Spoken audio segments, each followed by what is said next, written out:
یہ سورہ کہف ہے، اس کی بڑی فضیلت ہے۔ حدیث میں رسول اللہ صلی اللہ علیہ وسلم نے ارشاد فرمایا کہ جو جمعے کے دن سورہ کہف کی تلاوت کرتا ہے اللہ اسے دجال کے فتنے سے محفوظ رکھتے ہیں۔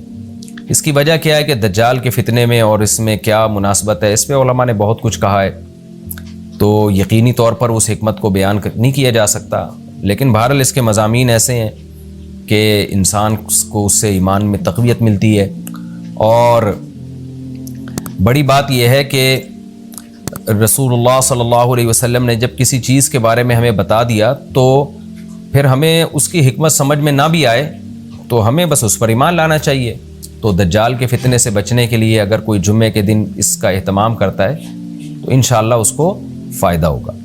دجال کے فتنے سے بچنے میں سرسری غور سے ایک بڑی حکمت یہ معلوم ہوتی ہے کہ اللہ تعالیٰ نے بڑے بڑے قدرت کے اپنے نمونے دنیا میں دکھائے ہیں، جیسے اس میں خضر علیہ السلام کا واقعہ آئے گا، اصحاب کہف کا واقعہ، ذوالقرنین کا واقعہ، کہ کیسی اللہ نے ان کے ہاتھوں پہ اپنی قدرت کو ظاہر کیا۔ تو یہ اللہ تعالیٰ کے مختلف کام ہیں، یاجوج ماجوج کا تذکرہ بھی آئے گا اس میں۔ تو اس میں ہمیں پتہ چلتا ہے کہ اللہ کی قدرتوں میں بہت بڑی بڑی قدرتیں، اللہ مخلوق سے بھی بعض دفعہ بڑے بڑے کام لے لیتے ہیں۔ تو دجال بھی اللہ کی ایک مخلوق ہوگا، تو وہ اگر بڑے بڑے محیر العقول کام دکھا رہا ہے تو یہ اس کی علامت نہیں ہوگی کہ یہ خدا ہے۔ جیسے ذوالقرنین سے اللہ نے بڑا کام لیا تو وہ خدا تھوڑی بن گئے، اور خضر علیہ السلام کے ذریعے اللہ نے مردے کو زندہ ایک جو ہے نا وہ دیوار کو سیدھا کروا دیا اور تختہ جڑوا دیا، اور کچھ انہوں نے اللہ کے بتانے سے غیب کی خبریں بتا دیں، تو اس سے وہ خدا تو نہیں بن گئے۔ اور جو اس طرح اصحاب کہف کئی سو یعنی 300 سال تک غار میں سوتے رہے تو اس سے وہ خدا نہیں بن گئے۔ تو ایسے ہی دجال کے جب ہم محیر العقول واقعات دیکھیں گے تو یہ اس کی علامت نہیں ہے کہ یہ خدا ہے، بلکہ اللہ کی مخلوق ہے۔ تو اللہ تعالیٰ نے جیسے پچھلے پیغمبروں میں ایسے واقعات رونما ہوئے اور مقصد لوگوں کی آزمائش تھا، تو دجال بھی لوگوں کی آزمائش ہی کے لیے آئے گا۔ اور بہت ساری حکمتیں ہیں جو علماء نے بیان کی ہیں۔ اچھا، یہ جو جمعے کے دن سورہ کہف پڑھنے کی فضیلت ہے، تو یہ جمعے کی رات کو اگر کوئی پڑھ لے تو بھی یہ فضیلت حاصل ہو جائے گی، تو کیونکہ روایات میں جمعے کی رات کا بھی تذکرہ ملتا ہے اور جمعے کا بھی تذکرہ ملتا ہے۔ الحمدللہ الذی، تمام تعریفیں اس اللہ کے لیے ہیں، انزل علی عبدہ الکتاب، جس نے اپنے بندے پر کتاب کو نازل کیا، ولم یجعل لہ عوجا، اور اس کتاب میں اس نے کوئی کجی نہیں رکھی۔ یہ قرآن کا کمال ہے، آپ الحمد سے لے کے والناس تک پڑھیں، 2 اور 2 4 کی طرح اس کی آیتیں اور اس کے مضامین سمجھ میں آتے ہیں۔ قرآن کے علاوہ کوئی بھی مذہبی کتاب آپ پڑھ لینا تو آپ کو سمجھ میں نہیں آئے گی کہ یہ کیا کہا جا رہا ہے اس میں، اور وہ باتیں نیچر کو اپیل بھی نہیں کریں گی، اور انسان وسوسوں کا شکار ہو جائے گا اور مصیبت میں پڑ جائے گا۔ لیکن قرآن کے دعوے کتنے واضح ہیں، اور دعووں میں تناقض نہیں ہے۔ قرآن نے کہا خدا ایک ہے، ہر جگہ یہی کہا کہ ایک ہے۔ محمد صلی اللہ علیہ وسلم کو کہا کہ نبی ہیں، بشر ہیں نبی ہیں، تو بشریت کو ثابت کیا قرآن نے۔ جہاں نبی صلی اللہ علیہ وسلم سے اوٹ پٹانگ معجزوں کا مطالبہ کیا گیا تو بتا دیا گیا میں بشر ہوں۔ ایک ہی دعویٰ رہا ہے مسلسل شروع سے آخر تک، اور آخری نبی ہونے کا جب دعویٰ کیا گیا تو آخری ہی، یہ نہیں کہ پھر قرآن میں اشارے دے دیے ہوں کہ کوئی اور نبی بھی آئے گا۔ تو تناقض نہیں ہے قرآن میں۔ نماز کو فرض کیا تو نماز فرض ہے۔ تو یہ جتنے مضامین، پھر اخلاقیات کی جو تعلیم دی وہ تعلیم سیم ہے۔ تو یہ ہے کہ عوج نہیں ہے، بالکل نیچر کو اپیل کرنے والی 2 اور 2 4 کی طرح صاف ستھری باتیں ہیں قرآن مجید میں۔ یہ خود قرآن کا ایک بہت بڑا معجزہ ہے۔ آپ کبھی بھی کسی جھوٹے آدمی کو جب سنیں گے نا، اس کی باتوں میں ٹکراؤ بہت ہوگا۔ میں ایک دفعہ تحقیق کر رہا تھا، یہ منکرین حدیث جو ہیں جنہوں نے کہا دعویٰ کیا کہ حدیث حجت نہیں ہے، تو ہمارے شیخ حضرت مفتی رشید احمد صاحب رحمہ اللہ تعالی نے اصل الفتاویٰ کی 2 جلد میں ان کے خلاف بہت کچھ لکھا ہے۔ تو اس میں ایک بڑی دلچسپ بات یہ تھی کہ جب یہ منکرین حدیث کا جو بانی ہے نا، پرویز نام تھا اس کا، پورا نام اس وقت ذہن میں نہیں ہے، تو اس کی کتابوں سے حضرت نے تناقض نکالا۔ مفتی رشید احمد صاحب رحمۃ اللہ علیہ نے تناقض کیا نکالا؟ ایک جگہ لکھ رہا ہے کہ حدیث حجت نہیں ہے، دوسری جگہ لکھ رہا ہے کہ حدیث حجت تو ہے لیکن جن ذرائع سے ہم تک پہنچی وہ ذرائع حجت نہیں ہے، اور ایک جگہ لکھ رہا ہے کہ حدیث حجت بھی ہے لیکن صرف نبی صلی اللہ علیہ وسلم کے دور تک کے لیے حجت ہے، ہمیشہ کے لیے حجت نہیں ہے۔ تو ایسے کئی تناقض، تو اس میں حضرت نے لکھا کہ اس سے پتہ چلتا ہے کہ یہ بیچارہ خود اس کو پتہ نہیں ہے کہ یہ اس کا دعویٰ کیا ہے۔ یعنی اس سے صاف واضح ہوتا ہے کہ ان کا مقصد صرف اور صرف ہمیں اسلام سے ہٹانا ہے، اور حدیث کو مشکوک قرار دے کر، کیونکہ زیادہ تر جو قوانین ہمیں اسلام کے ملتے ہیں وہ تو قرآن میں بہت کم ملتے ہیں، وہ تو احادیث میں ملتے ہیں۔ قرآن تو زیادہ تر عقیدے کی بات کرتا ہے، آخرت کے تصور کو ہماری نظروں میں اجاگر کرتا ہے، اخلاقیات سکھاتا ہے، مسائل، فقہی مسائل، وہ تو زیادہ تر احادیث میں ہے، اسلامی قانون جسے ہم کہتے ہیں۔ تو مقصد اس کا یہ ہے کہ اسلامی قانون سے کسی طرح لوگوں کو ہٹایا جائے۔ تو جیسے جس وقت بن پڑی وہ دعویٰ اس نے کر دیا۔ کبھی مجلس دیکھی کہ یار اس وقت یہ دعویٰ کرنا زیادہ مناسب ہے کہ حدیث حجت تو ہے لیکن جن ذرائع سے پہنچی وہ ذرائع قابل اعتماد نہیں ہے، تو وہاں اس نے یہ دعویٰ کر دیا۔ تو جھوٹا آدمی کسی ایک بات پہ ٹکتا نہیں ہے۔ آپ مرزا غلام احمد قادیانی کے دعووں کو دیکھ لیں، اس کی کتابوں میں کہیں وہ لکھتا ہے کہ میں نبی نہیں ہوں، میں تو امام ہوں، اور کہیں لکھتا ہے کہ میں، شروع میں اس نے یہ دعویٰ کیا تھا کہ میں نبی نہیں ہوں، میں امام مہدی ہوں، پھر اس نے دعویٰ کیا میں حضرت وہی عیسیٰ علیہ الصلوۃ والسلام جو مسیح موعود وہ ہوں۔ اس کی کتابوں میں اتنا ٹکراؤ ہے، وجہ اس کی یہ ہے کہ باطل کا ایک ہدف ہوتا ہے، تو وہ دیکھتا ہے کہ جیسا دیس ویسا بھیس، جیسے اس کا ہدف ہوتا ہے شہرت، دولت، اور یا لوگوں میں پھوٹ ڈالنا یا کوئی منصب حاصل کرنا کسی سے، تو وہ پھر دیکھتا ہے کہ جس وقت جو طریقہ اس کو سوٹیبل لگتا ہے نا، وہ وہی طریقہ اختیار کر لیتا ہے۔ تو ہر باطل میں یہ ہوتا ہے، آج بھی ہم دیکھتے ہیں جو اہل باطل ہوتے ہیں وہ کسی ایک بات پہ ٹکتے نہیں ہیں۔ ایک تو ہوتا ہے نا انسان سے غلطی سے ایک دعویٰ ہو گیا اس سے رجوع کر لے، وہ ایک الگ چیز ہے، وہ تو ہر انسان سے خطا ہو سکتی ہے، لیکن اہل باطل کے دعووں میں بہت ٹکراؤ ہوتا ہے، وہ کسی ایک بات پہ ٹکتے نہیں ہیں۔ آج بہت سارے اسکالرز ایسے ہیں کہ آپ جب ان کی تقریریں سنیں گے یا ان کی کتابیں پڑھیں گے تو انہیں بہت ٹکراؤ نظر آئے گا، اسی سے صاف پتہ چل جاتا ہے کہ یہ لوگ اپنے دعوے میں مخلص نہیں ہیں، ان کا مقصد پھوٹ ڈالنا ہے۔ تو جتنی جو تحریف شدہ آسمانی کتابیں ہیں، یہ جتنے باطل مذاہب ہیں، ان میں بھی آپ کو یہ ٹکراؤ نظر آئے گا۔ تو قرآن یہ دعویٰ بار بار کرتا ہے کہ اللہ تعالیٰ نے جو کلام اپنے حبیب صلی اللہ علیہ وسلم پہ نازل کیا اس میں آپ کو عوج نظر نہیں آئے گا، کوئی کجی نظر نہیں آئے گی، بہت واضح 2 اور 2 4 کی طرح وہ اپنے دعووں کو دعوے کرتا ہے قرآن مجید، اور اس پر دلائل قائم کرتا ہے۔ قیماً، اللہ فرماتے ہیں سیدھا سیدھا کلام ہے، لینذر بأسا، تاکہ یہ ڈرا دے کہ اللہ تو نے اتنا صاف ستھرا کلام نازل کیوں کیا؟ اللہ کہتے ہیں 2 وجہ سے، برے لوگوں کو ڈرانے کے لیے، اچھے لوگوں کو امیدیں دلانے کے لیے، تاکہ برے لوگ برائی سے بچیں اور اچھے لوگوں کو موٹیویشن ملے۔ یہ دعویٰ بھی قرآن کا کتنا پیارا اور کتنا صاف ستھرا ہے۔ برائی کو ختم کرنا چاہتا ہے قرآن، اچھائی کو پروموٹ کرنا چاہتا ہے۔ لِيُنذِرَ بَأْسًا شَدِيدًا، ہم نے کیوں نازل کیا؟ تاکہ یہ ڈرا دے شدید عذاب سے، مِن لَدُنْهُ، اللہ کی طرف سے، یعنی اللہ کی طرف سے ڈرا دے، وَيُبَشِّرَ الْمُؤْمِنِينَ، اور ایمان والوں کو خوشخبریاں سنا دے۔ کون سے ایمان والے؟ الَّذِينَ يَعْمَلُونَ الصَّالِحَاتِ، جو اچھے اعمال کرتے ہیں۔ کیا خوشخبری سنا دے؟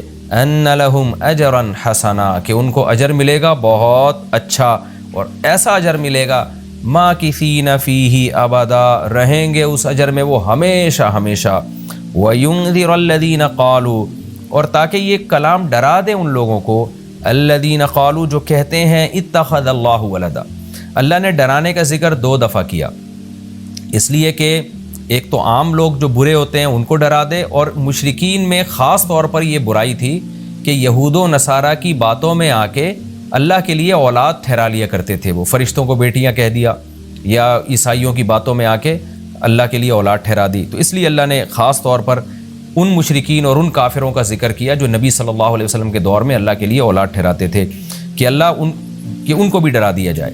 وَيُنذِرَ الَّذِينَ قَالُوا، اور ڈرا دے ان لوگوں کو جو کہتے ہیں اتخذ اللہ ولدا، کہ اللہ نے ٹھہرا لی ہے اولاد۔ سورہ کہف بھی مکی صورتوں میں سے ہے نا، تو اس میں بھی توحید کا مضمون بہت ہوگا۔ ما لہم بہ من علم، نہیں ہے ان کے لیے اس دعوے پر کوئی دلیل، ولا لآبائہم، اور نہ ان کے باپ دادا کے پاس کوئی دلیل تھی۔ یہ اکثر کہتے تھے نا بھائی ٹھیک ہے ہمارے پاس دلیل نہیں ہے لیکن ہم اپنے باپ دادا کو فالو کرتے ہیں، تو اللہ کہتے ہیں تمہارے باپ دادا کے پاس کون سے اس دعوے کی کوئی دلیل تھی؟ اور یہ جملہ ہلکا نہیں ہے، کبرت کلمۃ، بہت بڑا ہے یہ کلمے کے اعتبار سے، ایسا کلمہ جو ان کی منہ سے نکلتا ہے، منہ سے نکلنے والا کلمہ یہ بہت بڑا کلمہ ہے، بہت بھاری ہے زمین اور آسمان پر، کہ اللہ کے لیے اولاد ٹھہرا دی۔ ان یقولون الا کذبا، نہیں بولتے یہ لوگ مگر نرا جھوٹ بولتے ہیں یہ۔ فلعلک باخع نفسک علی آثارہم، اللہ تعالیٰ اپنے حبیب صلی اللہ علیہ وسلم کو تسلی دے رہے ہیں کہ اتنا صریح جھوٹ بولتے ہیں اور آپ کی دعوت اتنی واضح ہے پھر بھی یہ ایمان نہیں لاتے، تو اے نبی کہیں ایسا نہ ہو کہ آپ غم میں اپنی جان ہی نہ ہلاک کر بیٹھیں۔ کیونکہ رسول اللہ صلی اللہ علیہ وسلم کا دل بہت گھٹتا تھا کہ اتنی واضح بات میں کر رہا ہوں، اتنا میرے دعوے میں اتنی کلیئرٹی ہے، اس کے باوجود یہ مانتے کیوں نہیں ہیں؟ تو غم سے آپ کا سینہ گھٹتا تھا.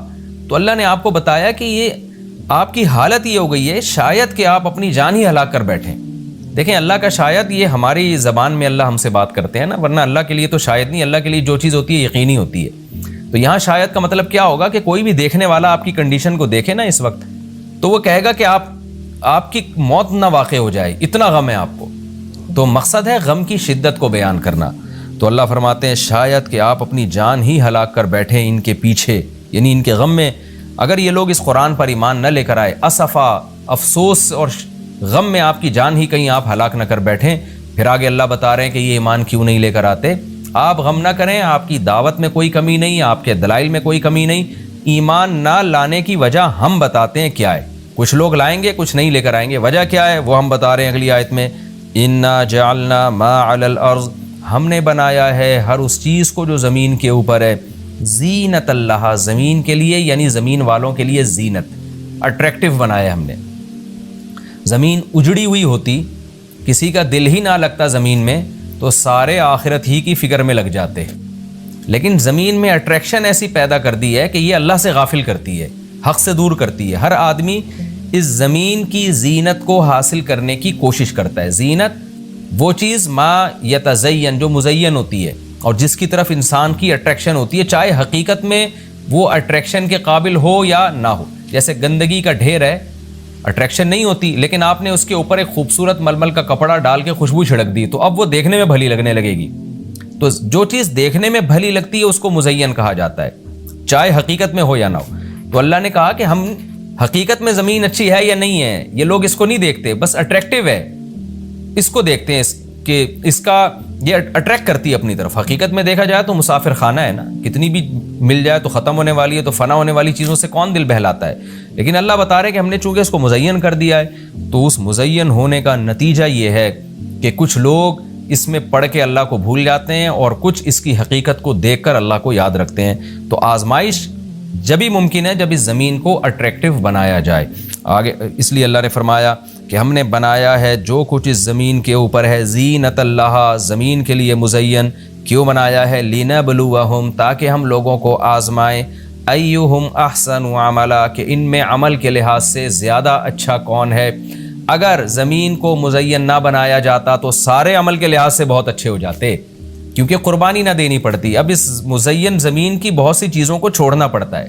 نماز کے وقت دکان چھوڑنی پڑتی ہے، اور صدقات و خیرات کے وقت مال کی قربانی دینی پڑتی ہے، اور جو شریعت کے جتنے بھی احکام ہیں تو جاہ کی قربانی دینی پڑتی ہے، منصب کی قربانی دینی پڑتی ہے.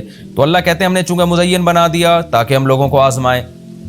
تو ظاہر ہے جب آزمائش ہوتی ہے تو اے نبی کچھ لوگ کامیاب ہوتے ہیں اور کچھ لوگ ناکام ہوتے ہیں. تو آپ چاہتے ہیں کہ ساری دنیا ایمان لے آئے، سارے نیک بن جائیں، یہ آپ کی چاہت پوری نہیں ہو سکتی، کیونکہ امتحان میں 100% لوگ کامیاب عام طور پر نہیں ہوا کرتے. وَإِنَّا لَجَاعِلُونَ مَا عَلَيْهَا صَعِيدًا جُرُوزًا، اور یاد رکھو جو کچھ زمین کے اوپر ہے ہم اس کو بنانے والے چٹیل میدان. یعنی اللہ نے جب یہ کہا نا کہ زمین کے اوپر کی چیزوں کو ہم نے مزین کر دیا، تو آگے نافرمانوں کو ایک دھمکی بھی دے دی ہے کہ تم جو اس میں پڑھ کر ایمان سے اور نیک عمل سے غافل ہو رہے ہو کہ بھئی اتنی اٹریکشن ہے، تو اس کا ایک دوسرا پہلو بھی ہے. وہ پہلو کیا ہے؟ چٹیل میدان بن جائے گی، سب تباہ و برباد ہو جائے گا.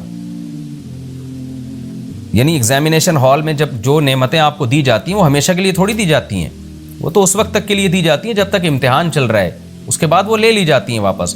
تو اسی طرح اللہ اس زمین کو ختم کر دیں گے، اور تب پوری ترقی، جو انسان کی جتنی بھی ترقی ہے زمین میں اور کائنات میں، ساری زمین بوس ہو کے ختم ہو جائے گی. اور اللہ تعالیٰ جس مقصد کے لیے انسان کو پیدا کو، جو ہر وقت سیلفی لے رہے ہیں ان کا تکلیف پہنچانے کا ارادہ تھوڑی ہے، وہ تو محبت میں کر رہے ہیں نا یہ کام.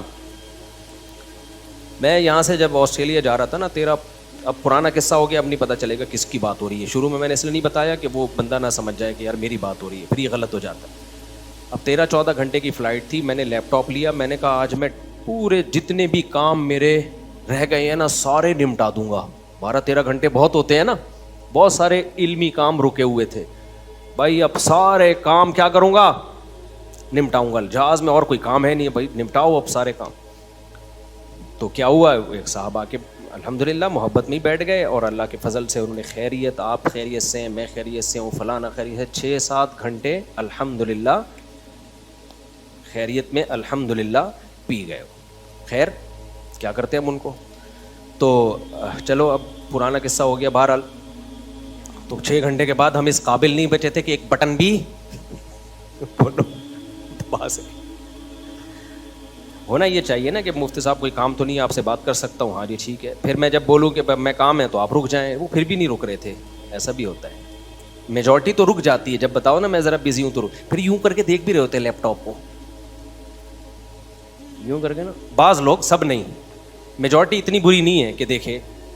تو ان چیزوں سے ہمیں بچوں کو، مجھے بھی سیکھنے کی ضرورت ہے، میں کوئی بہت نیک نہیں ہوں، تو ہم سب کو سیکھنے کی ضرورت ہے. یہ کتابیں گھروں میں داخل کریں. آداب معاشرت، آپس میں رہن سہن کے آداب سمجھتے ہو کہ نہیں سمجھتے؟ ہاں بعض دفعہ سیاسی طور پہ بدتمیز بننا پڑتا ہے، وہ ایک الگ چیز ہے. اپنے اوپر مصنوعی غصہ مسلط کرنا پڑتا ہے، وہ ایک بالکل الگ چیز ہے. کچھ مجبوری کے احکام الگ ہوتے ہیں، تو وہ ایک الگ ٹاپک ہے، پھر کبھی اس کو لے کے چلیں گے. تو اس کتاب میں مولانا اشرف علی تھانوی نے کتنی زبردست بات لکھی. فرمایا جب تمہارے گھر میں کوئی شخص آئے تو سب سے پہلے اس کو بیت الخلاء کا راستہ بتاؤ. کیا بتاؤ اس کو؟ واش روم، ریسٹ روم، پرانی انگلش میں لیٹرین. ٹھیک. وجہ اس کی یہ میرے ساتھ ایسا نہیں ہوتا کہ مجھے لوگ بتا دیتے ہیں، لیکن انہوں نے لکھا کہ بہت سے مہمانوں کو بہت زور کا آ رہا ہوتا ہے. انہوں نے تو لکھ دیا کہ آ رہا ہوتا ہے، میں اسکپ کر رہا ہوں. بعض دفعہ مہمان کو بہت زور سے آ رہا ہوتا ہے اور وہ بتاتے ہوئے شرما رہا ہوتا ہے. کیسا شعر ہو گیا کہ نہیں ہو گیا؟ یہ میرا اپنا بنایا ہوا ابھی کا شعر ہے.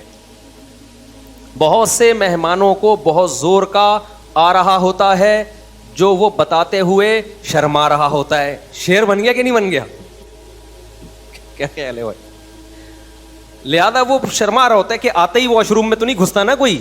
بھائی بیٹھے ہیں، پہلے خیریت اور سنائیں، طبیعت ٹھیک، پانی پئیں گے، ٹھنڈا پئیں گے. وہ روک کے کیا کر رہا ہے؟ بیٹھا ہوا. اس کے جذبات قابو میں.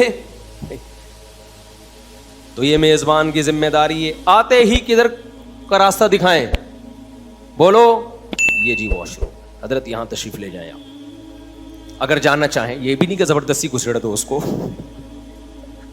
آ رہا نہیں ہے آپ زبردستی لے گئے. سمجھ رہے ہو کہ نہیں سمجھ رہے؟ تو اچھا یہ تو ایک مثال دی ہے میں نے، ایسی بہت ساری چیزیں ہم اپنی سوسائٹی میں. اصل میں مذہب میں ہم نے دیکھو غیر مسلم نے پتہ ہے کیا کیا ہے؟ اسلام 2 چیزوں کا نام ہے، اللہ کے حقوق اور مخلوق کے حقوق، ہے کہ نہیں؟ پھر مخلوق کے حقوق کی بھی 2 قسمیں ہیں آپس کے حقوق.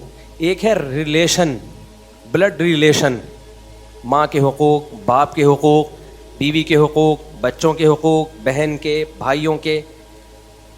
یہ ایک قسم ہو گئی. دوسری قسم ہے کہ بلڈ ریلیشن نہیں، ویسے ہی ایز اے انسانیت آپ کا کسی کے ساتھ بیہیویئر کیسا ہوتا ہے، ایز اے انسانیت. سمجھتے ہو؟ چاہے وہ آپ کا ابا نہیں بھی ہے، ماموں نہیں بھی ہے، چاچو نہیں بھی ہے، انسان ہے. تو اب اسلام کو ہم اس وقت جو ہے اس ڈیٹیل کے مطابق 3 احکام میں ڈیوائڈ کر سکتے ہیں. 3 قسم کے ریلیشن ہیں اسلام میں. ایک اللہ کا ریلیشن بندوں کے ساتھ، اور بندوں کا کس کے ساتھ؟ اللہ کا جو ہمارے ساتھ ہے وہ تو اللہ کا مسئلہ ہے نا. ہمارا مسئلہ کیا ہے؟ ہمارا ریلیشن کس کے ساتھ؟ اللہ کا. گورے نے اس ریلیشن کو اپنی سوسائٹی سے آؤٹ کر دیا. سمجھتے ہو؟ ابھی میرا مقصد گوروں پر بیان نہیں ہے، اسلام کو سمجھانا ہے. گورے نے مخلوق کا جو اللہ سے ریلیشن تھا اس ریلیشن کو اپنی سوسائٹی سے کیا کر دیا؟ آؤٹ. وہ زنا کرتے ہیں، اگر بھائی لڑکی راضی ہے تو زنا جرم نہیں ہے، کیونکہ لڑکا لڑکی جب دونوں راضی ہیں تو مخلوق کو کوئی تکلیف نہیں ہو رہی نا اس سے، نہ لڑکی کو ہو رہی ہے نہ لڑکے کو ہو رہی ہے. لیکن ناراض کون ہو رہا ہے؟ اللہ. تو انہوں نے کہا یہ اللہ کا مسئلہ ہے، یہ مذہب کا ہے، اس کو اپنی سوسائٹی سے کیا کرو؟ آؤٹ.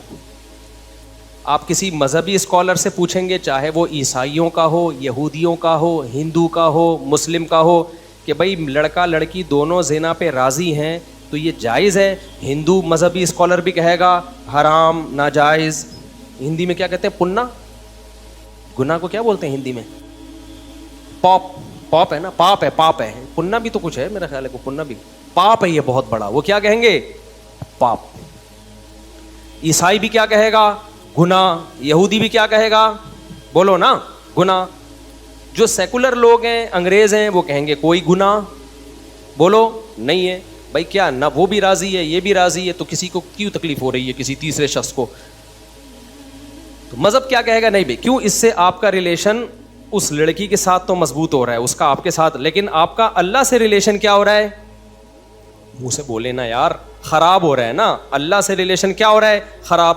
تو امریکہ والوں نے, جاپان والوں نے, فرانس والوں نے, اور جرمنی والوں نے, روس والوں نے اللہ کے ریلیشن کو سوسائٹی سے نکال دی, کیونکہ جب اللہ کو نکال دیا تو ریلیشن گیا تیل لینے. گرمیوں میں کسی کو تیل لینے بھیج دیں تو آدمی کو غصہ آئے گا کہ نہیں آئے گا. تو یہ چیز تو انہوں نے ختم کر دی.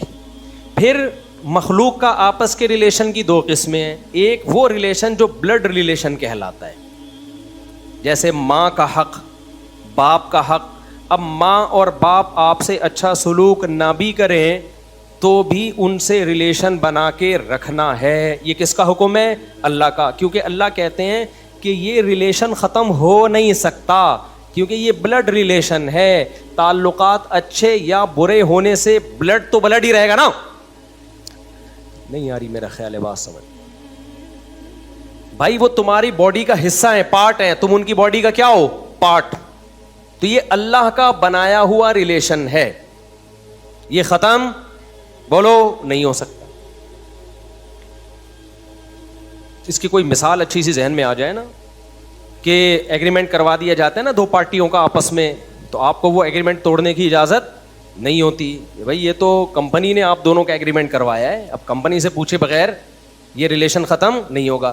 تو اللہ کہتے ہیں ایک ریلیشن تمہارا بنایا ہوا ہوتا ہے, ایک کس کا بنایا ہوا ہے, اللہ کا. اللہ تمہیں کسی بھی گھر میں پیدا کر سکتا تھا, لیکن جس عورت کے پیٹ سے تمہیں جنم دیا گیا, جس کے بلڈ سے تمہیں بنایا گیا, یہ تمہاری سلیکشن نہیں ہے, یہ اس عورت کی بھی سلیکشن نہیں ہے. یہ کس کی سلیکشن ہے, اللہ کی سلیکشن. جس کے پانی سے تمہیں پیدا کیا گیا, نہ یہ تمہاری سلیکشن نہ تمہارے باپ کی سلیکشن, یہ سلیکشن کس کی ہے بھائی, اور یہ سلیکشن وداؤٹ الیکشن ہے. اگر الیکشن کروایا جاتا نا تمہیں کس گھر میں پیدا ہونا ہے, تو پھر بہت سے لوگ جو رکشا چلا رہے ہیں وہ کہتے ہیں اللہ ہمیں یہاں رکشے والے کے گھر میں نہیں, ہمیں کس کے گھر میں پیدا کرا دے, ہمیں فلاں کے گھر میں پیدا کرا دے, ہمیں فلاں کے گھر میں. ہمیں ایک نام آ رہا تھا ابھی واپس چلا گیا بڑی مشکل سے, سیاست میں زیادہ نہیں بولتا, زیادہ کہ بالکل ہی بولنا چھوڑ دیا ہے. تو ہمیں فلاں کے گھر میں پیدا کرا دے تو ہم بس پھر ہماری وارے نعارے ہو جائے, پھر کوئی غم ہماری زندگی میں نہیں ہو, پھر ہم جو مرضی کرتے رہے. اب میں زیادہ نہیں جاؤں گا نا, پھر لوگ سمجھ جاتے ہیں کس کی بات ہو رہی ہے. تو خیر, تو یہ جو سلیکشن ہے جس کو بلڈ ریلیشن والی سلیکشن اور ریلیشن کہتے ہیں, یہ ریلیشن وداؤٹ الیکشن ہوا ہے, اور اس میں سلیکشن کس کی طرف سے ہے, اللہ کی. سمجھتے ہو کہ نہیں سمجھتے ہو؟ لہذا اللہ کہہ رہا ہے جب یہ میری سلیکشن ہے تو اس سلیکشن میں تمہارے پاس نو کا آپشن نہیں ہے. ایک بندہ آیا میرے پاس, کہتا یار مجھے بہت افسوس ہوتا ہے میں اس گھر میں کیوں پیدا ہو گیا, کاش میں فلاں کے گھر میں پیدا ہوتا, اس کے ابا کتنے اچھے ہیں.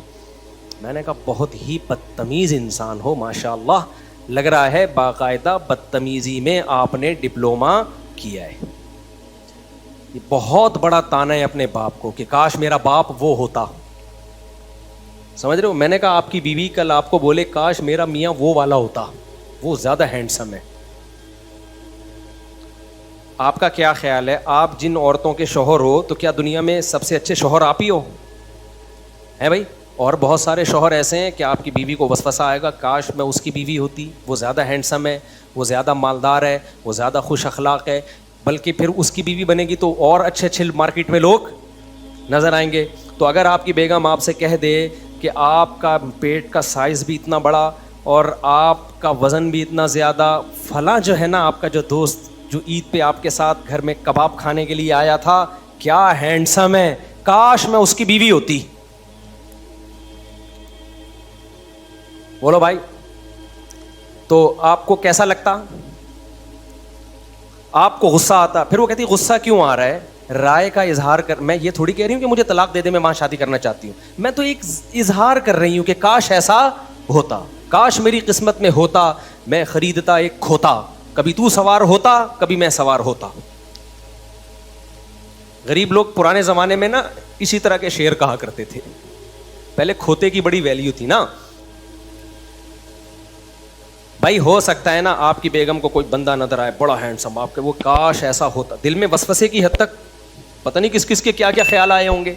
لیکن اگر وہ اس وسوسے کو زبان پہ لے آئے اور آپ سے کہ میرے دل میں خیال آ رہا ہے رہ رہ کے, اور اس خیال کا اظہار کیے بغیر میں رہ نہیں پا رہی, لیکن یہ خیال کی حد تک ہے, وسوسے کی حد تک ہے, اسے آپ حقیقت نہ سمجھنا. آپ ایک دم جوش میں آؤ گے, بیگم بولو کیا خیال آ رہا ہے. وہ کہے دیکھیے آپ سیریس نہیں ہو جائیے گا, آپ کا جو دوست ہے نا جو آپ کے ساتھ بقرعید پہ گائے لٹا کے ذبح کر رہا تھا, ابھی تو بقرعید کو چند دن گزرے نا تو وہ مثال زیادہ آ گئی, وہ کتنا کیوٹ کتنا ہینڈسم ہے. ہو سکتا ہے وہیں آپ کی رگ پھڑکنا بولو شروع, لیکن آپ براڈ مائنڈیڈ, آپ نے کہا نہیں بھائی غلط کیوں لے کے جاؤں, نیگیٹو کیوں لے کے جاؤں, ویسا ہی اچھا لگ رہا ہوگا. لیکن آپ کی بیگم یہاں تک خاموش بولو نہیں ہوئی. پھر وہ کہتی ہے, آپ کہتے ہیں ٹھیک ہے ہاں واقعی ہینڈسم تو ہے, بہت ہی براڈ مائنڈیڈ ہے نا آپ نے اس کو اچھے رخ پہ لے کر گئے نا. آپ نے کہا تھینک یو میرے دوست کی تم نے تعریف کی, بڑے گھروں میں ایسا ہی ہوتا ہے, تھینک یو میرے دوست کی تم نے تعریف کی, کتنا کیوٹ کتنا ہینڈسم ہے, بہت اچھا لگا کہ میرے دوست کی تم نے کیا کی ہے, کیونکہ دوست کی تعریف حقیقت میں میری سلیکشن کی تعریف ہے کہ میں نے کیسے خاندانی آدمی کو دوست بنایا ہوا ہے. Thank you Begum, nice to meet you. بیگم یہاں تک چپ نہیں ہوئی کیونکہ وہ آپ سے زیادہ براڈ مائنڈیڈ تھی, سمجھ رہے, وہ آپ سے زیادہ پڑھی لکھی تھی. آج کل پڑھے لکھے کو اسی کو کہا جاتا ہے, جو پڑھی لکھی بے پردہ پردے میں ہو اور اسکارف لے ہو اس کو لوگ پڑھا لکھا نہیں سمجھتے. تو کہتی ہے کاش میں اس کی بیوی ہوتی. اسٹریٹ فارورڈ اس نے یہ کہہ دیا. آپ کو غصہ آئے گا کہ نہیں آئے گا بولو. آپ نے کہا بیگم یہ کیا بیہودہ بات تم نے زبان سے نکالی. تو وہ کہے دیکھیے میں یہ نہیں کہہ رہی کہ آپ مجھے ڈیورس دیں اور میں اس سے شادی کروں, میں تو صرف ایک رائے کا اظہار کر رہی ہوں. میرا جسم میری مرضی, میری کھوپڑی میری رائے, میری زبان میرا سینٹنس. کیا خیال ہے بھائی؟ بھائی جسم میرا جسم میری مرضی, میری کھوپڑی میرا خیال, یعنی میرا مائنڈ, جو میرے مائنڈ میں آئے. کوئی گورنمنٹ کی طرف سے پابندی ہے کہ آپ کے دماغ میں یہ والا خیال آنا چاہیے یہ والا نہیں آنا چاہیے, کوئی لگا سکتا ہے؟ تو میرا جسم میری مرضی, میری کھوپڑی میرا مائنڈ میرا خیال, میرا خیال تو زبان بھی میری, زبان میری تو اظہار بھی میرا. کیا خیال ہے بھائی؟ اس کو بند کر دیں کائنڈلی, ریکارڈ نہ کریں. تو آپ کی کھوپڑی ایک دم گھومے گی کہ نہیں گھومے گی؟ تو آپ جواب میں کہو گے کہ ٹھیک ہے بیگم پھر مجھ سے ڈیورس لے لو اور شادی کس سے کرو, اس سے کرو. وہ جواب میں کہ نہیں میرا ایسا کوئی ارادہ نہیں, بس ایک دل میں خیال آیا تھا, میں چاہتی تھی کہ وہ زبان پہ آ جائے, کیونکہ میں منافق نہیں ہوں کہ دل میں کچھ اور زبان پہ کچھ اور. منافقت یہ ہے کہ میں کہوں میرے لیے آپ سب سے اچھے, دل میں ہو کہ نہیں تیرا دوست وہ زیادہ اچھا ہے. اس لیے یہ آج کل جو لبرل پنا آ رہا ہے نا, اس میں اسی قسم کی آزادی سکھائی جا رہی ہے. سیکولر لبرلز جو ہے نا اس قسم کی آزادی سکھا رہے ہیں. میں منافق نہیں ہوں, جو دل میں ہوتا ہے وہی میری زبان پہ. باقی آپ کے ساتھ میں خوش ہوں, انجوائے کریں. بتائیے کلیجی بنانی ہے یا کوفتے بنانے؟ بقرعید کا کاٹنے آیا تھا نا وہ, تو وہ کلیجی رکھی ہوئی ہے. تو آپ کہیں گے کمبخت جب تجھے رہنا میرے ساتھ ہی ہے تو یہ زبان سے اس تکلف کی ضرورت تھی کیا تجھے؟ کہیں گے کہ نہیں کہیں گے؟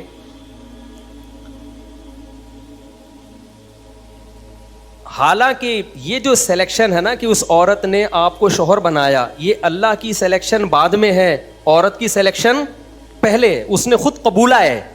اس سلیکشن پہ آپ کو غصہ آئے گا, اس جملے سے کتنا شدید غصہ آئے گا تو جو سلیکشن اللہ کی طرف سے ہو, جس میں آپ سے نہیں پوچھا گیا, اللہ کی طرف سے سلیکشن ہو, اس سلیکشن پہ اللہ کو اس سے زیادہ غصہ آئے گا کہ نہیں آئے گا؟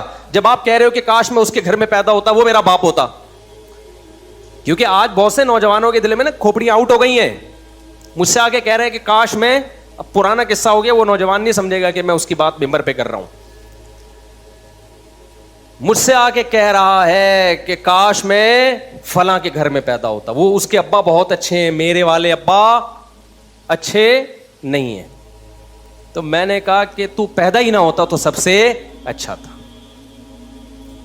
جو ابا اللہ نے آپ کو دے دی ہے نا, تو یہ آپ کی مرضی کے بغیر دی ہیں, پوچھے بغیر دی ہیں. تو یہ گاڈ, یہ خدا کا سلیکشن ہے. جب اللہ نے اس کے بلڈ سے, اس کے خون سے آپ کو بنا دیا, تو اللہ یہی چاہتا ہے کہ یہی آپ کا باپ ہو اور یہی عورت آپ کی ماں ہو. تو جب اللہ نے کر دیا, تو جن کا خدا سے کوئی ریلیشن ہی نہیں ہے وہ تو کہیں گے کاش یہ میرے ڈیڈ نہ ہوتے.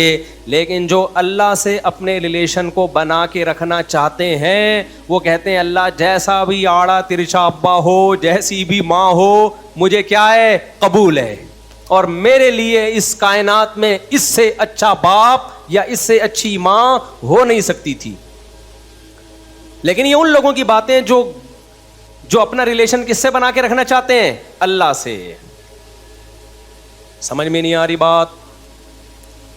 تو میں جو ایکسپلین کر رہا تھا, جو ٹاپک چل رہا تھا, وہ یہ کہ گورے کے ہاں اللہ کے ریلیشن کی بھی کوئی حیثیت بولو نہیں. اس لیے ان کے یہاں, اب کیا میں گورے پہ زیادہ نہیں ڈیٹیل میں جاؤں گا, پھر وہ ٹاپک چینج ہو جاتا ہے. اب تیسرا ایک ریلیشن مخلوق کا آپس میں, اللہ کا ریلیشن مارکیٹ سے کیا کر دیا انہوں نے, شارٹ. دوسرا ریلیشن تھا بلڈ ریلیشن, وہ بھی مارکیٹ سے کیا کر دیا گورے نے, بولو شارٹ.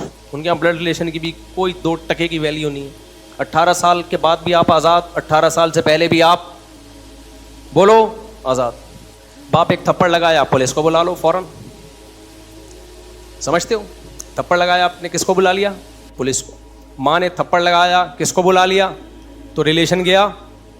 وہ ماں نہیں, وہ خان سامہ ہے. سمجھ رہے ہو؟ وہ میڈ ہے, وہ ماسی ہے آپ کی خدمت کے لیے. وہ باپ نہیں ہے, وہ کیا ہے, خان سامے ہوتے ہیں نا گھروں میں خدمت کے لیے. تو ابا تو نہیں ہوا نا وہ, جو نہ ڈانٹ سکے, جو نہ نصیحت کر سکے, جو ہر وقت یہ دیکھے کہ میرے بیٹے کا موڈ کہیں آف نہ ہو جائے. تو وہ ابا نہیں ہے بھائی. وہ کیا ہے, میں واقعہ سناتا ہوں. ایک صاحب آئے, انہوں نے کہا یار بالکل میرے اوپر فٹ آ رہا ہے یہ واقعہ. ایک دفعہ ایک ابا اور بیٹے آئے نا میرے سے ملاقات کے لیے. دونوں بڑے پڑھے لکھے تھے, بہت پڑھے لکھے, ماشاء اللہ تعلیم بہت تھی دونوں کے پاس. تو باپ کو کچھ شکایت تھی بیٹے سے. اب جب باپ بولنے لگے تو بیٹا بولنے ہی نہ دے. بیٹے کی آواز زیادہ اونچی ہو رہی ہے, باپ تھوڑا آواز پست کر کے بات کر رہا ہے کہ میں زیادہ اونچا بولا تو بیٹے کی جو طبع نازک ہے وہ ایسا نہ ہو اس پہ میری یہ اونچا بولنا گرا گزرے اس طبع نازک پہ. تو باپ بات کیسے کر رہا ہے, بہت لو. دیکھیے مفتی صاحب, دیکھیں بیٹا آپ کائنڈلی جذباتی نہ ہو, دیکھیں بیٹا آپ جذباتی نہ ہو, میں بتا رہا ہوں. وہ چیخ رہا ہے 2 فٹ نا, ابا کے سامنے اچھل رہا ہے. پھر باپ بڑا کنٹرول کر کے نا, دیکھیں آپ ایکسائٹیڈ ہو رہے ہیں, آپ جذباتی ہو رہے ہیں, مفتی صاحب میں سمجھاتا ہوں, آپ ذرا کائنڈلی ان کو خاموش کرائیے. میں نے تھوڑی دیر میں اندازہ لگا لیا کہ غلطی سے جس کو بیٹا ہونا چاہیے تھا وہ باپ ہے, جس کو باپ ہونا چاہیے تھا وہ کیا ہے, وہ ایسا محسوس ہو رہا ہے. یعنی اللہ اگر ہم سے مشورہ لیتا تو ہم کہتے اللہ اس کو باپ ہونا چاہیے تھا اور اس کو کیا ہونا چاہیے تھا. ظاہر ہے ہمارے مشورے غلطی ہوں گے, لیکن اول نظر میں ایسا ہی لگ رہا تھا کہ یہ کسی فرشتے کی طرف سے کوئی فالٹ تو نہیں ہو گیا کہ جس کو باپ بنایا جانا تھا اس کو بیٹا بنا دیا غلطی سے, اور جس کو بیٹا بنا دیا اس کو ہونا کیا چاہیے تھا, باپ. اور آسان لفظوں میں کہ باپ بعد میں پیدا ہو گیا, بیٹا غلطی سے پہلے پیدا ہو گیا. نہیں آئی میرا خیال ہے بات سمجھ میں. باپ کیا ہو گیا بھائی, ادھر توجہ رکھیں, یہ چینج ہوتے رہتے ہیں گارڈ, ایسا کوئی مسئلہ نہیں ہے. باپ غلطی سے بعد میں پیدا ہو گیا اور بیٹا پہلے. ہوتا تو یہ کہ باپ پہلے پیدا ہوتا ہے بیٹا بعد میں, لیکن اللہ کی قدرت بھائی, جب عیسیٰ علیہ السلام بغیر باپ کے پیدا ہو سکتے ہیں, ہو سکتا ہے اللہ نے کوئی معجزہ دکھانا ہو کہ اس گھر میں باپ پہلے پیدا ہو گیا ہے اور بیٹا بعد میں. تو میں نے کہا یار یہ تو اس کو نہ میرا خیال ہے نہ اپنے باپ کا خیال ہے, 2 فٹ ایسے اچھل رہا ہے, تو یہ کیا ہے یار, ہماری سوسائٹی کدھر جا رہی ہے؟ یہ کوئی یورپ امریکہ کا واقعہ نہیں ہے, ادھر ہی کا واقعہ ہے, کراچی اسٹیشن, سمجھ رہے ہو, اور پڑھی لکھی فیملی کا واقعہ ہے. تو میں نے پھر ان کا قصہ بیان میں بتایا, میں نے کہا اس طرح آئے تھے, تو وہ بڑے خوش ہوئے, انہوں نے کہا بالکل صحیح نقشہ کھینچا ہے مفتی صاحب, بالکل صحیح نقشہ کھینچا ہے, ایسا ہی ہے, ہم گھروں میں باپ نہیں ہیں, ہم گھروں میں کیا ہیں, اولادیں. اچھا یہاں ایک اور بات میں بتا دوں, ٹاپک نہیں ہے لیکن جب بات چل پڑی ہے نا تو پوری مکمل کر لوں. یہ بھی ہماری سوسائٹی میں ہے کہ اگر غلطی سے کوئی فرما بردار بیٹا مل گیا نا ابا کو, ابا نے بھی اس کی پھر ایسی کی تیسی کرنی ہوتی, اس کے جائز مطالبے بھی نہیں مانتے پھر ابا, یہ بھی بے اعتدالی ہے. پھر اسی کو سب سے زیادہ نچوڑا جاتا ہے کیونکہ یہ بات مانتا ہے, اور جو نہیں مانتا وہ گھر میں باپ بن کے عیش کرتا ہے. ایسی بہت ساری کمپلینز آئی بھی ہیں, اور میرے بھائی ہم نے اسی سوسائٹی میں ٹائم گزارا ہے, ہم مشاہدہ بھی کر رہے ہیں کہ جو بدتمیز ہوتا ہے اس کے سارے حقوق ہو رہے ہیں, اور جو بیچارہ تمیز سے ابا کی خدمت کر رہا ہے ابا اس کو نچوڑتے ہی چلے جاتے ہیں. ایک دفعہ ایسا بھی میرے پاس کیس آیا, پرانا قصہ ہو گیا, یہ میں فرضی قصے نہیں سناتا, لوگوں نے کمنٹس میں کیا ہوتا ہے فضول قصے سنا رہا ہے, یہ مشاہدات پر مبنی قصے ہیں. جو فرضی ہوتا ہے نا پھر میں منہ سے بتا دیتا ہوں یہ فرضی ہے, یہ حقیقت نہیں ہے. ایک دفعہ ایک کیس آیا, اور اتفاق دیکھیے ایک باپ بیٹا آئے, اور جب انہوں نے میرے سامنے بات چیت کی تو آپ حیران ہوں گے, جو باپ تھا وہ باپ لگ بھی رہا تھا, یعنی حیرت کی بات ہے یا نہیں ہے, اور جو بیٹا تھا وہ بات چیت سے لگ رہا تھا کہ واقعی یہ صحیح ٹائم پہ پیدا ہوا ہے, یہ بیٹا ہی ہے. یعنی ایسا ہوتا بہت کم ہے, لیکن ایک کیس ایسا بھی آیا کہ باپ بیٹے دونوں آئے, دونوں کا کوئی مسئلہ چل رہا تھا, تو حیرت اس پر ہو رہی ہے کہ جو باپ تھا وہ لگ بھی کیا رہا تھا, نہیں ہے بات سمجھ. یعنی بیٹا بڑی تمیز سے ابا کے سامنے بات کر رہا تھا کہ میری آواز اونچی ہونے سے ابا کو غصہ نہ آ جائے, تو لو اپنی آواز کو پست کر کے بات کر رہا تھا. تو میں حیران ہوا کہ اس زمانے میں بھی الحمدللہ ابا پہلے پیدا ہو رہا ہے اور بیٹے بعد میں, نہیں بالکل وہی اسٹائل جو نیچرل ہوا کرتا تھا کسی زمانے میں. تو بڑی حیرانگی ہوئی. تو میرا خیال تھا کہ یار اتنا اچھا بیٹا ان کو ملا, بات بھی آرام سے اور ابا کا احترام بھی. ابا نے نچوڑا ہوا تھا, سمجھ رہے, ابا نے کیا کیا ہوا تھا, نچوڑا. اس بیٹے کا ایک جائز مطالبہ تھا. آپ کہو مفتی صاحب کیا شادی لے کے بیٹھ جاتے ہو, بھائی جو قصہ آیا تھا وہی سناؤں گا نا. بیٹا کہہ رہا تھا ابا میں یہاں شادی کرنا چاہتا ہوں, باپ کہہ رہا تھا کہ بولو نہیں. تو میں نے باپ سے پوچھا کہ کیوں نہیں کر رہے, کیا وہ لڑکی چرس پیتی ہے, آپ کو ڈر ہے کہ ہمارے خاندان میں چرس آنا نہ شروع ہو جائے, یا اس لڑکی کے خدا نخواستہ 20 بوائے فرینڈ ہیں, کیا آپ کو ڈر ہے کہ ایسا نہ ہو موبائل پہ کوئی اور ہو, سامنے کوئی اور ہو اور دل میں کوئی اور ہو, کوئی غیر اخلاقی کردار کی بری ہے. نہیں بھائی کوئی کردار کی بھی بری نہیں ہے, بس ابا کی گھوٹ آ کے اٹک گئی ایک جگہ, یہاں نہیں, کہیں بھی کرا دوں گا یہاں نہیں. میں نے اس کے باپ کو اتنا سمجھایا, میں نے کہا تیرا بیٹا ناجائز ریلیشن نہیں قائم کر رہا, کما بھی رہا ہے, اب اسے کوئی پسند آ گئی ہے, خدا کے بندے اس کا تو اتنا تو کر لو یار, اتنا تمیز والا بچہ اللہ نے تمہیں دیا ہے تو کچھ اس کے بھی تو حقوق ہیں, کچھ اس کی بھی تو چاہتے ہیں. بھائی 1 گھنٹہ باپ کو سمجھایا ہے, ٹس سے مس نہیں ہوا, وہ ٹس سے ہلا نہیں اپنی جگہ سے. تو پھر جب اولاد باغی ہو جاتی ہے تو کہتے ہیں ہمارا بچہ ہمارے ہاتھوں سے نکل گیا ہے. ایک اور کیس, یہ قصے سنانے میں پتہ ہے کہ آپ قرآن نے بھی واقعات بہت سنائے ہیں. لوگ مجھے کہتے ہیں آپ قرآنی آیات کم پڑھتے ہیں, میں آیت ایک پڑھتا ہوں, اس کو ایکسپلین کرنے میں وہ واقعات سناؤں گا جو سوسائٹی میں چل رہے ہیں, کیونکہ ہم نے 1400 سال پرانی سوسائٹی کی اصلاح نہیں کرنی, ہم نے قرآنی آیات جو منطبق کرنی ہے اس سوسائٹی پہ کرنی ہے. تو اس سوسائٹی میں جو ظلم ہو رہا ہے نا, تو وہی واقعات تو میں سناؤں گا نا. کیا خیال ہے بھائی؟ ایک دفعہ میرے سامنے آئے سارے داڑھی والے بھائی, ابا بھی تبلیغ میں وقت لگا ہوا, داڑھی, سارا علماء صلحاء کا خاندان. یہ بہت ہو رہا ہے گھروں میں, خوب اس کو نوٹ کر لیں اچھی طریقے سے.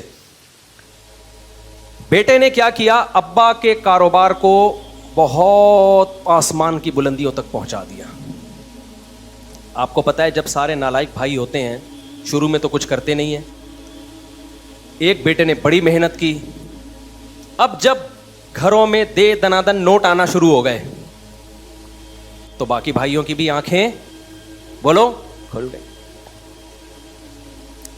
15-20 سال کے بعد وہ بھی کاروبار میں, اب تک وہ کیا کھا رہے تھے, پیڑے.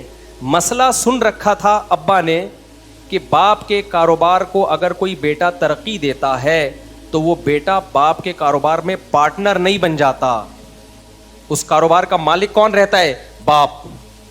بالکل اسی شرعی اصول کے تحت ساری آمدن ابا کے پاس آ رہی اور ساری گھروں میں مشترک خرچ ہو رہے. اب جو بیٹا بزنس میں اتنی ترقی دی ہے اس کو یہ خیال آئے گا نا کہ ساری محنت 10 سال سے میں کر رہا ہوں اور سب بھابیاں بھی کھا رہی ہیں, بھتیجے بھی کھا رہے ہیں, اور ساری بہنوں میں بھی ڈیوائیڈ ہو رہا ہے, سارے بھائیوں میں بھی ڈیوائیڈ ہو رہا ہے, مجھے ثواب کے علاوہ کچھ بھی بولو نہیں مل رہا. اور کھا بھی تسلی سے رہے ہیں, شادیوں پہ بھی دے دنادن اڑا رہے ہیں, قربانی کے جانور آ رہے ہیں تو 15-20 لاکھ کے آ رہے ہیں. تو اس بیٹے کو خیال ہوگا کہ نہیں ہوگا کہ بھئی میرے خون پسینے کی کمائی ہے تو اس سے اتنے موٹے موٹے کٹے لے کر آ رہے ہو تم, لاسانی اور دل پسند کے بچڑے. غریب آدمی تو دل پسند کی مٹھائی خریدتے ہوئے اس کی شوگر ڈاؤن ہو جاتی ہے, اس کو ڈبل ڈبے خریدنے پڑتے ہیں. تبھی دیکھو غریب 2 ڈبے لے کے جا رہے ہوتے ہیں. ایک تو اس لیے کہ وہ ڈبہ مٹھائی کھانے کا دل چاہتا ہے, لیکن جب قیمت پتہ چلتی ہے تو شوگر کیا ہو جاتی ہے, ٹینشن سے ڈاؤن ہوتی ہے, 2 ڈبے خریدتے ہیں. وہ بلڈ پریشر کی دوا جس دن مہنگی ہوئی نا تو کسی نے ایک میم بنائی کہ ایک آدمی گیا میڈیکل اسٹور پہ, بی پی کی دوا چاہیے. اس نے جب قیمت بتائی اس نے کہا بھائی اس سے زیادہ بلڈ پریشر ہائی ہو رہا ہے, قیمت سن کے تو بغیر خریدے ہی ہم ٹھیک ہیں. اب کیا ہو رہا ہے, ابا کو جب یہ بات بتائی جائے کہ بھائی یہ سارا نچوڑا ہوا اس کو, تو اب دوسرے بھائیوں کو بیٹوں کو کنٹرول کرو نا, تو ابا فوراً کس چیز کا حوالہ دیتے ہیں, میں باپ ہوں, کیا تمہیں مجھ سے میرا احترام نہیں ہے. اب کچھ مذہبی اسکالرز کے پاس جب ان کا یہ کیس گیا ہے تو انہوں نے بیٹے کو ڈانٹا کہ تمہیں شرم نہیں آتی, باپ کا جھگڑا لے کر آئے ہو ہماری عدالت میں. نہیں یہی بات سمجھ میں, باپ سے لڑ رہے ہو یار تم پیسوں کے, اور کس چیز پہ, نیچ چیز پہ, پیسوں پہ. چھوڑو یار, تمہیں تو چاہیے خود کما کے بھی کس کو دو, باپ کو دو. وہ بیچارہ اور ٹھٹھرتا جا رہا ہے. خوب سمجھ لو شریعت میں پیسوں کے معاملات میں نہ باپ نہ ماں, پہلے معاملات کلیئر کرو, اس کے بعد باپ باپ ہے, ماں ماں ہے. میں نے ان سے کہا باپ سے اچھا سلوک کرو, پیسوں میں 2 اور 2 4 کی طرح پہلے کلیئر تو کرو تمہارا کیا ہے, باپ کا کیا ہے, بیٹوں کا کیا ہے. پھر جو تمہارا ہو نا سارا اٹھا کے باپ کو دے دو, پھر بولو ابا یہ سب کچھ آپ کا ہے, لیکن پتا تو چلے تمہارا ہے کیا, باپ کا ہے کیا, بھائی کا ہے کیا. ابھی تو پتہ ہی نہیں چل رہا تمہیں تمہاری محنت پہ کیا مل رہا ہے. صرف ثواب ہی چاہیے تو بتا دو ابا صرف ثواب کے لیے کام کر رہا ہوں. اگر اتنا بڑا ظرف ہے تو سبحان اللہ. تم تو پیسوں کے لیے کام کر رہے ہو اور پیسے نہ ملیں تو اس سے آپس کا ریلیشن خراب ہوگا کہ نہیں ہوگا, بولتے کیوں نہیں ہو, خراب ہوگا بھائی ریلیشن. میں نے کہا بھائی ابا سے جا کے پہلے معاملات سیدھے کرو, ابا سے بولو ابا میں جو اتنی خدمت کر رہا ہوں آپ کی کر رہا ہوں, بھائیوں کی فری پھوکٹ میں نہیں کروں گا. پہلے میں آپ کو بتا رہا ہوں, میں احسان کا قائل ہوں, بھائیوں پر احسان کرو, باپ پر بھی, لیکن احسان کا وہ طریقہ نہیں ہونا چاہیے جس سے آپس کے ریلیشن خراب ہوں. احسان کا طریقہ کیا ہونا چاہیے وہ بھی بتا رہا ہوں. میں آپ کو باپ سے ورغلا نہیں رہا, نہ ماں سے نہ بھائیوں سے. طریقہ کیا ہونا چاہیے, طریقہ یہ معاملات کو پہلے صاف کرو کہ میں جو آپ کے ساتھ یہ بزنس کر رہا ہوں میری محنت خرچ ہو رہی ہے, آپ میرے ابا ہیں, تو اگر صرف اپنی ذات کی حد تک آپ کھا رہے ہیں تو مجھے بڑی خوشی ہے. ان بھائیوں کو بھی اللہ نے 2 عدد پاؤں دیے, 2 عدد ہاتھ دیے. پہلے اس کاروبار کو بیٹھ کے اس کی حیثیت دیکھیں کہ محنت میری زیادہ ہے تو مجھے ثواب کے علاوہ بھی کچھ چیزیں بولو چاہیے. مجھے ثواب کے علاوہ بھی کیا چاہیے, کچھ چیزیں چاہیے. ایک آدمی آیا, چلو پھر قصے لمبے ہو جائیں گے, بھی چھوڑو, گرمی بھی بہت ہے نا. قصوں کے بیچ میں ایک واقعہ یاد آ رہا ہوتا ہے نا. تو میں نے ان سے کہا میرے بھائی پہلے آپ بولو ابا چونکہ میری محنت زیادہ ہے یا تو میری الگ سے کوئی تنخواہ ہو یا کاروبار میں مجھے باقاعدہ پارٹنر بنایا جائے اور پرسنٹیج طے کی جائے میری. سمجھتے ہو؟ کہتے جب میں یہ بات کرتا ہوں ابا کو غصہ آتا ہے. میں نے کہا ابا کا غصہ آنا غلط, اور یہ ٹیکنیکل فالٹ دینداروں میں زیادہ ہے, یہ ذہن میں رکھو. مسجد کے امام کرپٹ نہیں ہوتے, صحیح ہوتے ہیں, لیکن اگر کوئی کرپٹ ہوگا نا آپ اس کو بتاؤ کہ یہ چندے کا حساب دو تو وہ فوراً علماء کی تعظیم کی حدیثیں آپ کو سنانا شروع کر دیں گے کہ عالم سے کیسے بات کی جاتی ہے, عالم سے بد کلامی نہیں کی جاتی. اس کا مطلب یہ مذہب کا غلط استعمال ہو رہا ہے. صحیح ہے نا؟ کیا خیال ہے بھائی؟ عالم ہو امام ہو جو بھی ہو بھائی, پیسوں کے معاملات میں شریعت نے سورہ بقرہ کی سب سے بڑی آیت ہی یہی ہے کہ پیسے کو معاملے کیا ہونے چاہیے, ایک ایک چیز کلیئر ہونی چاہیے. آپ بدگمانی کا موقع نہ دیں. ہم کیوں یہاں لوگوں کو کمیٹی کو بتاتے ہیں بار بار کہ بھائی میرے پاس جتنا پیسہ آ رہا ہے میں کہاں سے گھروں کو کھلا رہا ہوں. مسجد کی انتظامیہ کو بدگمان ہونے کی اجازت نہیں ہے کہ ایسا نہ ہو مفتی صاحب مسجد کے نام پہ چندے لے کے کھا رہے ہوں. آپ مجھ سے پوچھیں گے میں جواب دینے کا پابند ہوں گا. اگر مسجد کی انتظامیہ مجھ سے پوچھتی ہے مفتی صاحب آپ 2005 میں آئے تھے, آپ کے پاس ایک پھٹ پھٹی سی گاڑی تھی, پھٹ پھٹی سی بائک تھی, آج آپ ریوو میں گھوم رہے ہیں, ہمیں شک ہو رہا ہے کہیں ایسا تو نہیں کہ مسجد کے نام پہ دائیں بائیں سے چندے ہو رہے ہیں, تو مسجد کی کمیٹی یہ مجھ سے پوچھنے کا کی اہل ہے اور میرے اوپر لازم ہے میں کہ جواب دوں کہ یہ کہاں سے آیا پیسہ. اگر مجھے غصہ آ رہا ہے کہ تم کون ہوتے ہو پوچھ لے, ہاں ہر گلی محلے والا نہیں پوچھ سکتا, لیکن ہم جس انتظامیہ جس مسجد میں ہیں اس پہ خطرہ ہے کہ بھائی مسجد کے نام پہ پیسہ نہ کھا رہا ہو کہیں سے لے کے. لوگ کھاتے ہیں کہ نہیں کھاتے؟ مدرسہ ہوتا ہے, خطرہ ہوتا ہے مدرسے کے نام پہ پیسہ کھا رہا ہے. مدرسے کے محتمم سے اگر مدرسے کی انتظامیہ پوچھتی ہے, میں ہر گلی محلے والے کو یہ اتھارٹی نہیں دے رہا کہ چل کے روک کے پوچھے کہاں سے آ رہا ہے, ظاہر ہے اس کا تو کوئی انتہا نہیں ہے. پھر اگر مدرسے کی انتظامیہ کو محتمم نے یہ اتھارٹی دی ہے کہ مجھ سے پوچھو کہ یہ پیسہ میرے پاس کہاں سے آیا, جب مدرسہ بنا تھا اس وقت میں غریب تھا, آج مدرسہ ترقی کرتے ہی اتفاق سے میں بھی ترقی کر گیا ہوں, تو یہ ڈارون کی تھیوری کی طرح ایک اتفاق ہوا ہے کہ اتفاق سے بندر سے انسان بن گیا, یا اس کی کوئی لاجک بھی ہے؟ تو میں بھی غریب سے اچانک مالدار بن گیا. محتمم سے لوگ پوچھنے کا اہل یعنی حق رکھتے ہیں مسجد کی مدرسے کی انتظامیہ کہ محتمم صاحب جب آپ آئے تھے تو آپ کے پاس ایک پھٹ پھٹی سی موٹر سائیکل تھی, جیسے جیسے مدرسہ ترقی کر رہا ہے آپ بھی شادیاں کرتے چلے جا رہے ہو. اگر محتمم کو غصہ آ گیا نا یہ سن کے, اس کا مطلب گڑبڑ کر رہا ہے, 2 نمبری ہے. اور پھر مذہبی آدمی ہوگا نا تو مذہب کا لیبل لگائے گا, داڑھی رکھی ہوئی ہے میں نے, تمہیں شرم نہیں آتی, داڑھی کا احترام نہیں کرتے, میں عالم ہوں تمہیں شرم نہیں آتی, علماء سے ایسی بات کرتے ہو. العلماء ورثۃ الانبیاء, علماء پیغمبروں کے وارث ہیں. اور بھائی جان آپ حدیث کو کہاں فٹ کر رہے ہو؟ غلط جگہ فٹ کر. یہ حدیث اس موقع کے لیے نہیں ہے, اس موقع پر وہ آیت ہے کہ اے ایمان والو آپس کے لین دین میں بھی پیسوں کے معاملے میں کلیئر رہو. جب آپس کے لین دین میں, تو مدرسے کے لین دین میں تو کہاں سے تجھے اجازت ہے کہ جو مرضی کرتا رہے؟ مسجد کے چندے میں تجھے کس نے اتھارٹی دی ہے کہ پوچھنے والا نہ ہو تم سے؟ نہیں آ رہی میرا خیال ہے بات سمجھ میں؟ تو کہاں سے کہاں بات چلے گئی. تو ابا جو تھے نا, ابا, یہ مذہبی لوگوں میں زیادہ بڑا مسئلہ ہے, فوراً ایسے موقع پہ مذہب کا استعمال کرنا شروع. تو میں تو یہاں یہ رفیع بھائی بیٹھے ہوئے ہیں, شاکر بھائی بیٹھے ہوئے ہیں, یہ ہماری کمیٹی کے ممبر رہے ہیں, یہ لوگ یہ گواہ ہیں. میں نے 100 دفعہ بولا ہے بھائی میرے اوپر انگلی نہیں اٹھانا, مجھ سے پوچھنا کہ یہ کہاں سے آئی ہے ریوو آپ کے پاس, آپ 4 گھروں کو کیسے پال رہے ہو, آپ پوچھو گے میرے ذمے جواب ہے. اگر مجھے غصہ آ گیا اس کا مطلب دائیں بائیں سے, ٹھیک ہے نا, کیا کر رہا ہوں میں, الگ سے رسیدیں چھپی ہوئی ہیں پھر ہم نے. تو ابا اب کیا کر رہے ہیں, ابا کیونکہ وہ نیک ہیں, انہوں نے ابا کے فضائل قرآن و سنت میں سنے ہوئے ہیں, گھروں میں ابا کا احترام بھی ہوتا ہے, لہذا رزلٹ یہ نکل رہا ہے کہ اب ابا سے اگر بیٹا کوئی بات کرتا ہے اور جھگڑا ہوتا ہے تو وہ کیس جاتا ہے کسی مذہبی اسکالر کے پاس. مذہبی اسکالر بیٹے کو ڈانٹنا شروع کر دیے. سارے ایسے نہیں ہوتے, جو علماء مفتیان کرام ہیں وہ کبھی بھی ایسا نہیں کرتے کہ ابا کو ناجائز فیور کرنا شروع کر دیں, لیکن نارملی تو ایسا ہی ہوتا ہے. یار تجھے شرم نہیں آتی, پیسوں پہ جھگڑ رہا ہے, وہ بھی کس سے, باپ سے. انتا و مالوک لابیک, تیرا مال سارا تیرے باپ کا مال ہے, حدیث ہے. تو میرے پاس جب آیا نا تو میں نے کہا یہ جو حدیث میں آتے ہیں نا تیرا سارا مال تیرے باپ کا ہے, اس کا مطلب پہلے پتا ہو کہ تیرا ہے کیا اس میں, یا تو تیرا پتہ ہی نہیں چل رہا ہے تیرا ہے کیا. پھر اٹھا کے باپ کو دے گا نا تو باپ بھی احسان مانے گا, تھا بیٹے کا, دے کس کو دیا, مجھے دے دیا اس نے, ابھی تو پتہ ہی نہیں چل رہا.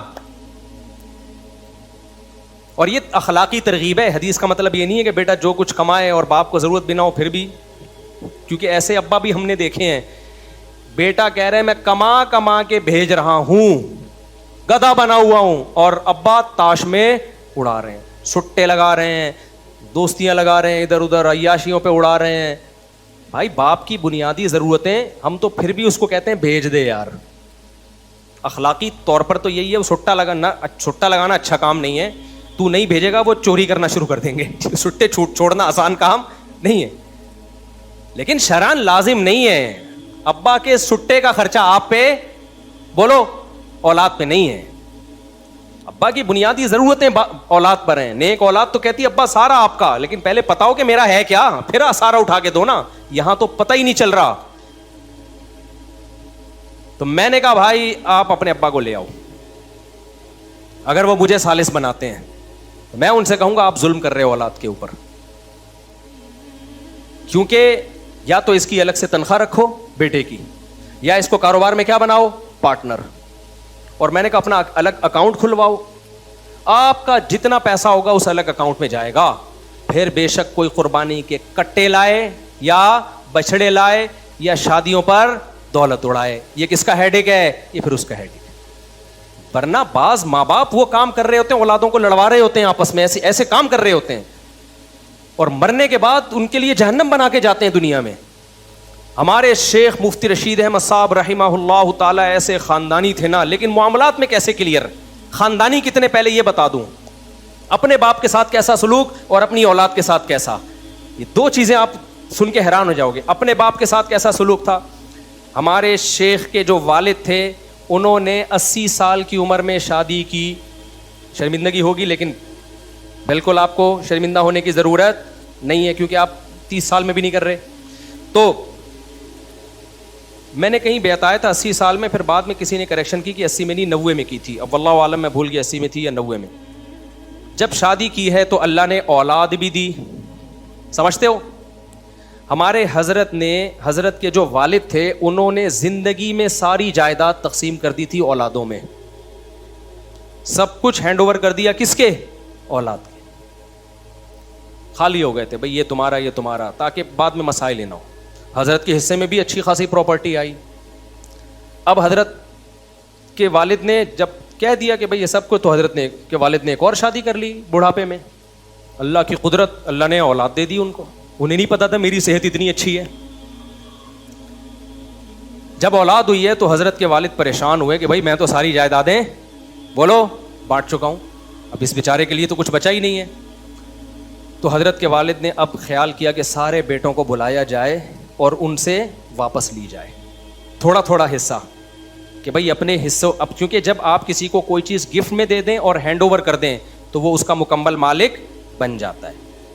تو حضرت کے والد نے سوچا کہ بھائی واپس لے لیتا ہوں, تھوڑا تھوڑا کر کے, سب سے تھوڑا تھوڑا کر کے اس بیٹے کے لیے بھی کچھ رکھ دیتا ہوں. سب کو بلایا, ہمارے حضرت کو جب بلایا اور حضرت کے والد نے کہا دیکھو کیسا اصول پہ چل رہے ہیں, زبردستی نہیں لے رہے, کیونکہ ملکیت میں دے چکے ہیں. حضرت کے والد بھی خاندانی تھے کہ نہیں تھے. بھائی ان سے ریکویسٹ کر لیتا ہوں, گزارش کر لیتا ہوں کہ یار تمہارا نیا بھائی آ گیا ہے, تھوڑا سا اس کے لیے دے دو. تو حضرت کو بلایا, فرمایا کہ بھائی تھوڑی تھوڑی جائیدادیں یا اپنے حصے میں سے دستبردار ہو جائیں. حضرت فرماتے ہیں میں نے والد صاحب سے کہا کہ یہ سب کس کا ہے, آپ کا.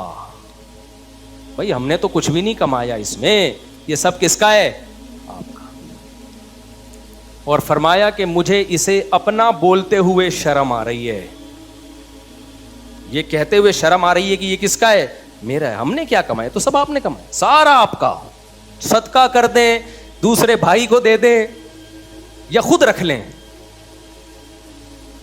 اولاد کا ایٹیٹیوڈ وراثت کے بارے میں 100% یہی ہونا چاہیے. اور یہ بے شرم اولاد جو ہے نا, باپ کی زندگی میں جائیدادیں مانگ رہی ہوتی ہے کہ ہمیں ہمارا حصہ دو. ابے تمہارا ہے کہاں, مرنے کے بعد ہوگا تمہارا, ابھی تھوڑی ہے. تبھی تو باپ کو حق ہے جہاں جائے جو مرضی کرے اس کے ساتھ.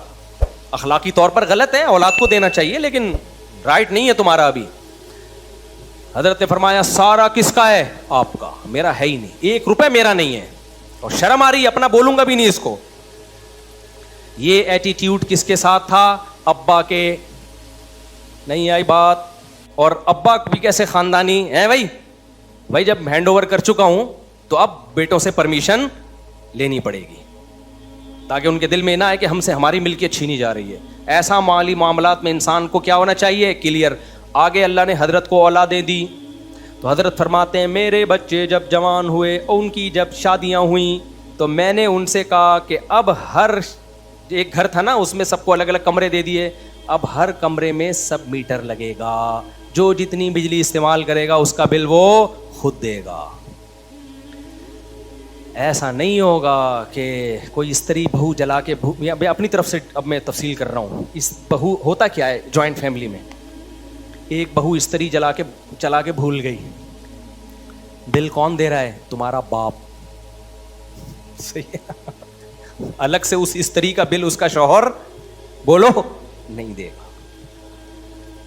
ایک دن ایک بہو چولہا جلا کے بھول سو گئی, سارا دن تی رہی ہے, اس کا بل کون دے گا؟ اس بہو کا شوہر. اس کا بل تمہارا باپ نہیں دے گا. یہ حضرت نے نہیں کہا تھا, یہ میرا اسٹائل ہے. ہر ایک کا اپنا اسٹائل ہوتا ہے. جب ہمارے بچوں کی شادی ہوگی تو ہمارا اسٹائل یہ ہوگا, اس کا بل تو دے گا. تو یہ نہیں کہنا کہ تیرا باپ دے گا. تیرے باپ نے جو بل دینے تھے وہ دے دیے ہیں, اب بل ہی دے رہے ہیں ہم, 4 گھروں کے بل آ رہے ہیں. سوچ رہا ہوں بینک میں رکھوا دوں اپنے آپ کو کہ تم ہمیں گروی میں رکھ لو اور بل تم خود ہی اٹھا لو سارے. گروی میں ایک مشہور شخصیت آپ کے پاس لاکر میں جمع ہو رہی ہے, تو بجلی ہے نہیں اور بل دیکھو آپ. یار خیر, پھر دکھڑے لے کے بیٹھ جاتا ہوں میں, کیا کروں. تو کیسا کلیئر معاملات ہیں یا نہیں؟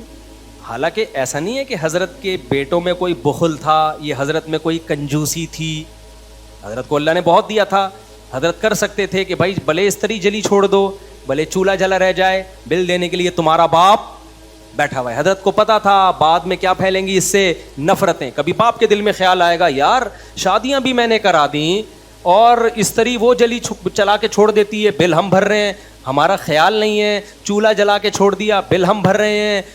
بقرعید پہ موٹے موٹے کٹے آ رہے ہیں, پیسے کون دے رہا ہے؟ ہم دے. اس سے آپس میں کیا پھیلے گی؟ نفرتیں. تو ہر وہ چیز جو نفرت پھیلنے کا ذریعہ بنے اسے پاؤں کی ٹھوکر سے اڑا دو, سوسائٹی سے اس کو آؤٹ کر دو. اور مالی معاملات میں گڑبڑیں جتنی نفرت پھیلانے کا ذریعہ بنتی ہیں اتنی کوئی اور چیز ذریعہ نہیں بنتی. اس لیے حضرت نے فرمایا جس بیٹے کی شادی ہوئی میٹر الگ, اس کا بل وہ دے گا. سمجھ میں آ رہی ہے بات؟ پھر بھلے استری جلا کے چھوڑ دو, چولہا جلا کے چھوڑ دو, یہ تمہارا ہیڈک ہے. نہیں آئی میرا خیال ہے بات؟ تو جوائنٹ فیملیوں میں باقاعدہ لڑوانے کے پروگرام ابا اور اماں کی طرف سے لانچ کیے جاتے ہیں. ایک بیٹا کما کے بھیج رہا ہے, دوسرے پیڑے کھا رہا ہے بیٹھ کے. ایک سعودیہ سے پیسے بھیج رہا ہے اور دوسرا یہاں کیا کر رہا ہے؟ دوسرا بھائی یہاں پہ وہ لٹو کھیل رہا ہے, وہ اسنوکر میں پیسے اڑا رہا ہے. اب ماں کو بیٹا بولتا ہے اماں میں اس لیے تھوڑی بھیج رہا ہوں کہ یہ چرس پیے. اماں فوراً اپنے ماں ہونے کا تانا شروع کر, میں تجھے دودھ نہیں بخشوں گی. یہ ہوتا ہے, ہوتا نہیں ہے, ہو رہا ہے.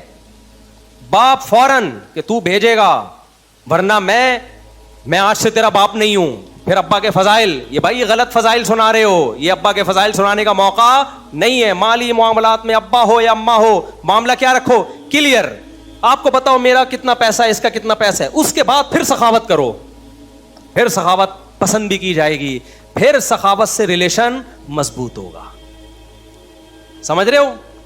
پھر ریلیشن مضبوط. آپ کا پیسہ آپ کے اکاؤنٹ میں آ گیا, پھر آپ سارا ابا کے اکاؤنٹ میں ٹرانسفر کر دو. ابا تھا میرا, گفٹ کر رہا ہوں کس کو؟ آپ کو. ابا کہے گا میرا بیٹا, سبحان اللہ کیا خوب بیٹا ہے, ریلیشن مضبوط ہوگا.